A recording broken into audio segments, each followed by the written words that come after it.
ये जो soft skills की वेबसाइट है मेरे हिसाब से ये दो काम कर रही है, क्योंकि हमारे यहाँ होता ये है कि एक आप जो हैं एक प्लम्बर को इलेक्ट्रिशियन के वीज़े पे भेज देते हैं यहाँ से, क्योंकि बाहर से जो वीज़े आते हैं उसके अंदर स्किल सेट स्पेसिफाइड होता है, खासकर मिडल ईस्ट में। अगर वो वीज़ा किसी इलेक्ट्रिशियन का है तो वो चाहते हैं कि उस वीज़ा पे इलेक्ट्रिशियन ही आए। अब हमारे यहाँ क्या होता है कि अब क्योंकि वीज़ा बिक रहा होता है, अब वीज़ा आया कि भाई इलेक्ट्रिशियन का वीज़ा है, अब वीज़े वाले ने मांगे जी 20 लाख रुपए। अब इलेक्ट्रिशियन जिशान साहब हैं, लेकिन जिशान साहब 18 लाख नहीं दे सकते। वकील साहब के पास 18 लाख हैं, वकील साहब ने कहा लाओ जी 18 लाख मुझे वीज़ा दे दो, मैं हूँ इलेक्ट्रिशियन।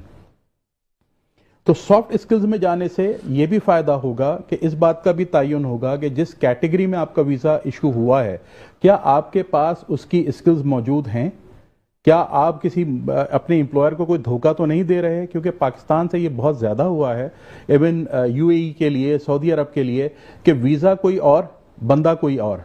वो जैसे कहते हैं कि शेर वहाँ के जू में जो है, मिडिल ईस्ट के जू में शेर की ज़रूरत थी तो हमने यहाँ से जो है वो गधे भेज दिए शेर के वीज़े पे। तो हम लोग ये तक काम कर रहे हैं, तो हो सकता है ये भी एक उन्होंने बार लगाया हो कि इस तरह से एक बार लगे और पाकिस्तान की जो बदनामी यहाँ से लोग जाके वहाँ पर कराते हैं वो ना हो। ठीक है।